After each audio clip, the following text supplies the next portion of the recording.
speaker is someone who's famous in the planning community, Blai Bonet. Thank you. Okay, I'm going to present this work entitled Completeness of Online Planners for Partially Observable Deterministic Tasks. And this is joint work with Gabriel, Formica, and Melecio, Ponte. All right. So recently we have seen many planners or online planners for partially observable deterministic tasks. And some of these planners, they offer completeness guarantees over certain classes of problems. So, however, if you see the theoretical analysis and the proof of offering these guarantees, they are very complex and quite specific to the planners and the tasks. So the motivation of this work is to develop a general framework for reasoning about online planning. So what is the model? We are considering tasks that have a finite state space, finite set of actions, where the set of actions for that are applicable at state S are given by that function S of A of S. We have a set of initial state, we have a set of goal state, we have a deterministic transition function, this is important. We have a set of observable tokens, and we have a deterministic sensing model. So for every state and action, this is basically tells you what are you going to observe after you applied when the last action applied was A, and the current state is the first component. All right? So the agent, the only thing that gets to see are the observable execution. An observable execution is just an interleaved sequence of action and observation. So basically this was the first action applied, then the agent saw this observation, and then after that the agent applied that action, and so on and so forth. So that's the only thing, the only input that the agent has in order to select the next action to apply at the environment. So the agent needs to estimate what is the current state of the system. So we define what is called the belief state, and that's basically the set of states that are deemed possible after execution tau. So the belief state is defined inductively. For the empty execution is just the set of initial state, and for the execution an execution that ends at an action is basically the progression of the previous belief through the dynamics, and the belief state for an execution ending at an observation is basically the filtering of that belief with that observation. You are just discarding the states that are incompatible with the last observation, right? Now, there is an issue with belief tracking, that belief tracking is intractable for factor models. And the reason for this is that in a factor model, there is a number of exponential states in the problem description. So what is an online planner? An online planner is just a closed-loop controller, right? So you have the planner, and then you have the environment that you're controlling, and then you need to tell what is the action to execute, and then the environment gives you an observation, and then you are in this loop. And what you want to do is to achieve your goals. You want to reach a state that is one of the goal states. So if we see in more detail, the planner, what it's seeing is just the execution, the current ongoing execution, and instead we can do it a little bit more general. Instead of only producing an applicable action, we can think about the planner as producing a set of action that you can select whatever, any one of those actions to execute next. Now, every online planner has two components. It has to have a belief tracking component for state estimation, and it has to have an action selection component that will tell what are the next action, the possible next actions to execute. And the belief tracking component does not necessarily have to estimate the exact belief at every state. So we only require that it computes an approximation for the belief. Now, since we are in this online setting, we need to regulate how the planner is used in the setting. And we do this using what we call an online protocol. The online protocol is determined by the task, by the model, and one of the initial states of the model. And basically what the protocol does is that the planner engage in this online execution until the agent or the planner is sure that a goal state has been reached. Okay? And the way, so the termination condition for the protocol is basically that the approximation that is computed by the agent or the planner is a subset of goal states. So in this case, the agent will be sure that a goal state has been reached.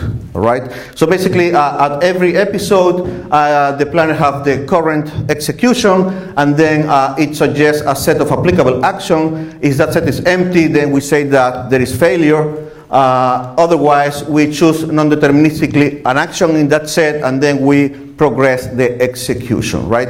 If we exit the protocol because that condition is satisfied, then we say that we have terminated successfully. All right? So what is the main goal of the talk? So basically, we want to formulate or give definitions about formal properties of the two components, the belief tracker and the action selection, and then to study the relation between these properties or these components in order to guarantee completeness over solvable tasks. And then we define what does it mean for a planner to be complete. So basically we say that the planner is complete if for every possible protocol, right, that is every protocol is determined by an initial state, the protocol terminates successfully when using that planner. And why we want to study this? Because we would like to reason about completeness, right? We would like to answer some questions about the system and the planner. But what is a solvable task?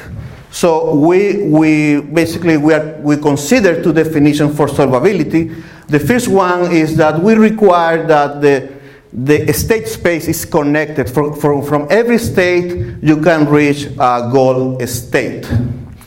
The other condition is like the belief space is connected. From every belief state, there is a path or an execution that will reach a goal belief. Those two are quite related, but there are some tasks that are solvable, but not strongly solvable, and vice versa as well. All right. So when you think about this problem, like how to guarantee completeness, you will soon find out that there are three main reasons why a planner may not be complete on a given task, right? The first one is that the belief tracking component is too weak. So the approximation that the belief tracking is producing, there are two cores. So we always require that the approximation contains the true belief. But if the belief tracking is too weak, then the approximations are poor approximations, and then the action selection component will not be able to produce good actions, right? That will be a first reason. The second reason is that the actions that are selected are bad, right? Maybe you have a perfect approximation of the belief, but the action selection is bad, so you're suggesting, the planner is suggesting like bad actions, like, always moving far from the goal. Or also, it could happen that the planner does not commit to certain path or goal. We will see what this means in the next slide. And the other reason is maybe that, this is not that bad, this is not that bad, but the combination of the two are not behaving in a good way in order to guarantee completeness. So those are the three main reasons for incompleteness. So what we do in this work is that we try to formalize properties about the belief tracking component. We formalize or give some properties about the action selection components, and then we also give some properties about the combination of the two. And then we are able to, assuming some of these properties, to guarantee that the planner is going to terminate successfully on a given task, meaning that it's complete over the task. All right, so let's see what is the commitment that I mentioned before. So suppose let's see this very simple example, right? You have an agent that is thirsty and he wants to drink some water, and then the agent it's in this linear grid. It can move left and right, and then you have to drink one to the left and one to the right. And let's suppose that the problem is fully observable, so you don't need to estimate the belief state, right? You always know where you are. So now the agent can get trapped into a loop if it always selects, like if you go left and right and left, right and left, right and left.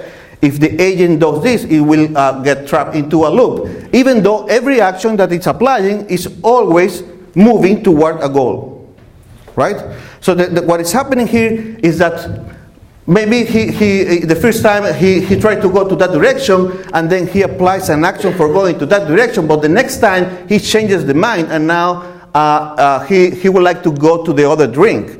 So it's some sort of lack of commitment, right? If in the first time he moved to that direction, so the best thing to do, the proper way to do, the proper thing to do is to keep going on that direction until hitting the goal. Okay, so what are the properties about belief tracking? So we define 3 properties. The first one is exact approximations, right? The belief tracker is computing the exact thing. The other one is monotone approximation. So every time that you have an execution tau and a prefix of tau prime, so basically the belief, the cardinality of the belief for tau prime is less than or equal to the previous one, right?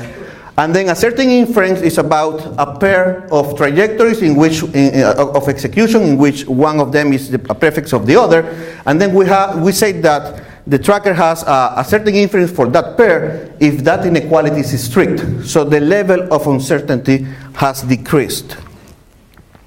For the action selection, in order to handle commitment, the idea of commitment, we are going to do a slight reformulation, and then we are ask the planner to return plans or action sequences instead of just an action, with the only restriction that the first action in each such sequence must be applicable, right? And then we have properties like committed. A plan is committed if once that it produces a plan, a sequence of actions, it will continue execution that sequence if that is possible, whenever is possible, right? It will continue the previous plan as much as possible. A weak planner is one that every sequence that it produces is at least a plan for some state that is deemed possible by the agent. Yeah, planner is covering if the first actions in the collection of sequences that it returns basically cover all the possible applicable actions. So the key question is, do we need exact but untractable inference in order to guarantee completeness? And fortunately not, right? A sufficient condition for guarantee completeness is that we have a weak planner.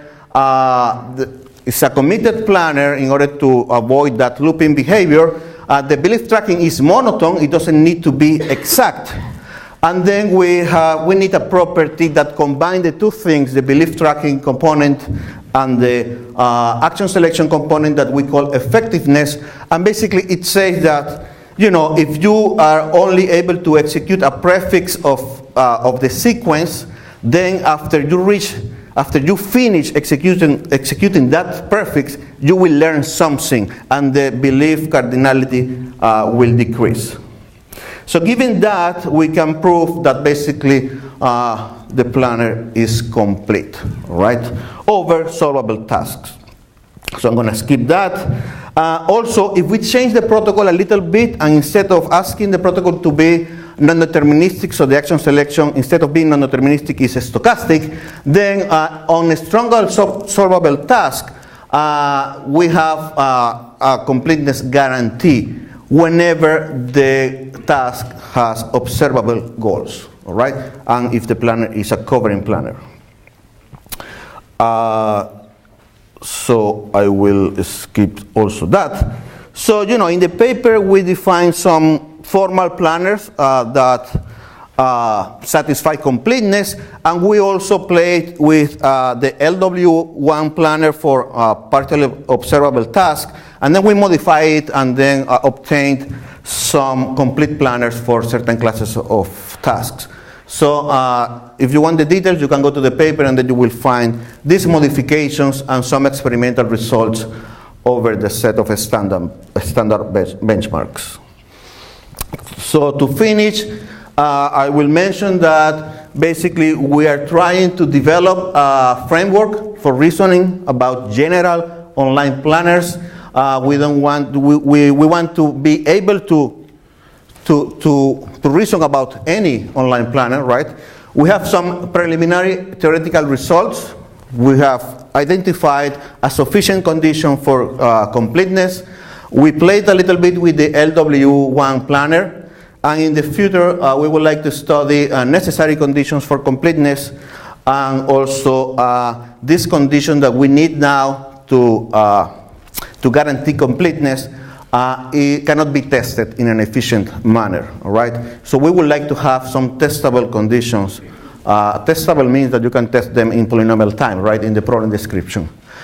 We also, currently we are also working on novel action selection mechanism, and also I think that for this, all this area to be successful, we need new tractable belief tracking methods. Okay, so the final message is that there is a lot of groundbreaking work to be done in the area. All right, this is a very difficult problem, and the current belief tracking methods and action selection methods are very primitive. So thank you.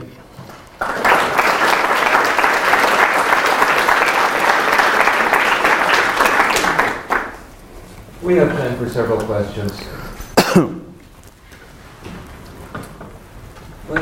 Okay. So can you give an example of a strongly solvable task that is not solvable? That sounds strange. Yeah, I mean, if you have some sort of, it's kind of artificial, right? But if you have, the simplest thing that you can think of is that you have like a dead end state, right? And then basically the way that the actions in the problems are there, you cannot never go to that state until it's still possible, right? But so it exists in the world, but you cannot reach there. Something like that. And the other way around, I think, is more easy, right? Because, for example, in conformant planning, that is an instance of this partial observable planning. It could be completely connected. It could be even like trivial to compute plans on that setting, but still it's very difficult to compute an action sequence for that solve the conformant planning problem. First, I wanted to say I'm very happy that someone's getting interested in online planning, because I think it's a really important problem. It starts to get a little bit closer to what people have looked at in control theory, except that they use very different assumptions about continuous variables, and they make use of that. You think that there's any possibility for using any of their stuff, or any possibility that what you're doing might be applicable to their stuff? Yeah, well, as you said, I mean, in control theory, I think that the most popular area is Kalman filtering, right? In which all the dynamics is linear dynamics, right? So it's very well studied and well understood. So when you start like, for example, in hybrid control, in which you are putting like continuous variables and then you have discrete decisions, I think that yes, I think that the idea is trying to develop a framework in which you could reason also for those type of systems. So the idea was to make something very general, right? So we are not, our definitions are very general. So that's the idea, yes.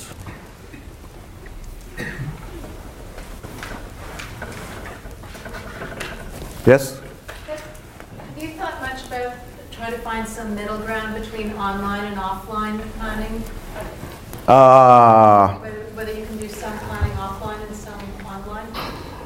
Well, I mean, not directly, but maybe this, you know, this requirement that the planner has to be that we are asking now the planner to produce weak plans, right?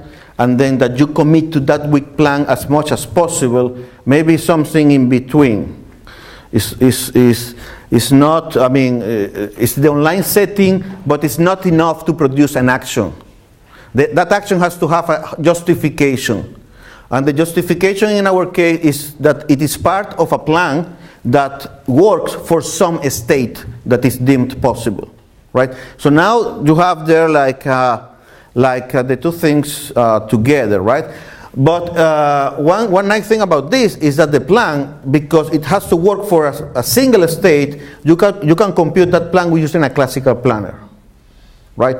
And that's what some of the state-of-the-art planners, the current state-of-the-art planners do, actually. Okay, I think it's time to move on. Thank you.